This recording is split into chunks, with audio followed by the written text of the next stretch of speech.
พี่น้องเบิ่งจริงๆค่ะใครจะได้มาซอยเอาไปเลี้ยงให้เด้อเลี้ยงบ่ไหว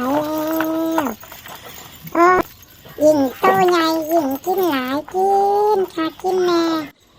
ปะกินข้าวเสร็จกับพาไปย่างเล่นนั่นปะนี่เดินเล่นเดินไปชมพระอาทิตย์ขึ้นตอนเช้าเดินกินขี้ควายกันบ่แบบนี้บ่อิ่มว่ะบ่อิ่มก็กินหญ้าไปก่อนเด้อช่วงนี้มันจะสิ้นเดือนแล้ว